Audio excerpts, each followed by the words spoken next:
केंद्रीय मंत्री चिराग पासवान ने 2 राज्यों के चुनाव के नतीजों को लेकर के एक बड़ा ऐलान कर दिया। आपको बताते चले कि जिस तरीके से एग्जिट पोल में साफ साफ एनडीए की सरकार बनती हुई दिखाई जा रही, इसको लेकर के चिराग पासवान ने साफ साफ कह दिया कि झारखंड में यानी प्रधानमंत्री नरेंद्र मोदी की सोच वाली सरकार बनने जा रही है। वहीं महाराष्ट्र में दोबारा यानी एनडीए की सरकार बनेगी। वहीं पशुपत पारस जिस तरीके से एनडीए से नाराज होकर के बैठक कर रहे हैं, 2 दिवसीय बैठक किए और कहा जा रहा है कि अब एनडीए से वो नाता तोड़ लेंगे, इसको लेकर के भी चिराग पासवान ने जमकर निशाना साधा है। उन्होंने साफ साफ कह दिया कि जो साथ रहते हैं वही तो अलग होते। सुनवाते हैं आपको चिराग पासवान ने क्या कुछ कहा। एग्जिट पोल ही नहीं, जब परिणाम भी आएंगे उसमें भी आप देखिएगा एनडीए को पूरी बढ़त उसमें रहेगी। बड़ी जीत के साथ हम लोग सरकार बनाने जा रहे हैं, इसमें कहीं कोई संदेह नहीं है। झारखंड में भी हम प्रचार के लिए गए थे, महाराष्ट्र में भी हम प्रचार के लिए गए थे और दोनों जगह जाकर जो जानकारी जनता के साथ इंटरेक्ट कर हासिल हुई है, उसी के आधार पर इस बात को इतनी प्रमुखता से मैं कह सकता हूं कि 23 तारीख को जब परिणाम आएंगे, झारखंड में लोग बदलाव का मन बना चुके हैं। एक मजबूत प्रधानमंत्री जी के सोच वाली सरकार वहां पे बनने जा रही है। तो वहीं महाराष्ट्र में एक बार फिर से एनडीए सरकार पर लोग पुनः अपना विश्वास जताने की सोच के साथ उन्होंने 20 तारीख को मतदान किया है। 23 तारीख को दोनों जगह हम लोग की सरकार बनी।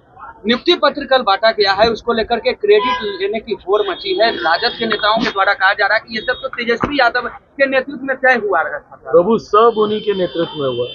जितनी चीजें हुई हैं सब उन्हीं के नेतृत्व में हुआ है। मुख्यमंत्री जी 2005 से सिर्फ उन्हीं का ही तो नेतृत्व में सारी कार्य कर रहे हैं। मतलब इतनी इन लोगों के अंदर होड़ है, हर चीज का श्रेय हम कैसे ले लें। बताएं ना कि फिर अगर इतना ही विकास की सोच थी, इतना ही अगर आपको ज्ञान था कि किस तरीके से जॉब अपॉर्चुनिटीज को क्रिएट किया जा सकता है, तो 90 के दशक में क्यों बिहार से इतनी बड़ी संख्या में पलायन हुआ। आज भी 90 का दौर अगर लोग याद करते हैं तो उसको सिर्फ और सिर्फ डर और भय की वजह से जो पलायन यहाँ से हुआ है, वहीं से जो पलायन की श्रृंखला शुरू हुई है, कौन उसके जनक थे भैया? किसके दौर में ये पलायन शुरू हुआ? किसके दौर को जंगल राज के नाम से जाना जाता था? आज की तारीख में हकीकत है, बिहार की जनता अच्छी तरीके से जानती है कौन कितना कार्य कर रहा है और कौन सिर्फ अपना नाम चमकाने का प्रयास कर रहा है। ऐसे में आपको जिसको श्रेय लेना है आप श्रेय लेते रहिए, हम लोग जनता का विश्वास जीतते रहे। आपके चाचा जो है एनडीए से अलग होकर के जो है वो फिर से जो है तैयारी कर रहे हैं, कह रहे हैं कि धोखा मिला है हम लोगों को। तो इस पे क्या कहना है?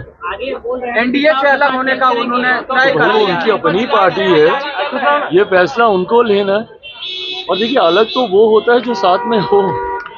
वो एनडीए में थे कब? एनडीए लोकसभा के चुनाव के वक्त भी नहीं थे, विधानसभा के चुनाव के वक्त भी उनको गिनती में तो कोई रख नहीं रहा। तो अलग तो वो होता है ना जो किसी चीज का हिस्सा हो। वो एनडीए में थे कहाँ? तो आपने सुना किस तरीके से अपने चाचा पर चिराग पासवान ने जमकर निशाना साधा। उन्होंने साफ साफ कह दिया है, न तो लोकसभा चुनाव में साथ थे, न ही विधानसभा चुनाव में साथ थे, तो अलग किस बात का। यानी जो साथ रहता ही नहीं तो उनको अलग होने की ज़रूरत क्या है, वो तो साथ थे ही नहीं। साथ ही साथ जिस तरीके से बिहार में नियुक्ति को लेकर के लगातार क्रेडिट का दौर चल रहा है, लगातार तेजस्वी यादव लगातार नौकरी को लेकर के बातें करें, उसको लेकर के उन्होंने कह दिया कि आखिर में 1990 के समय में क्या होता था और अब क्या हो रहा है, उनको भी ये बातें सोचनी चाहिए। तो ऐसे ही तमाम अपडेट से जुड़े रहने के लिए इनसाइडर लाइव देखते रहें।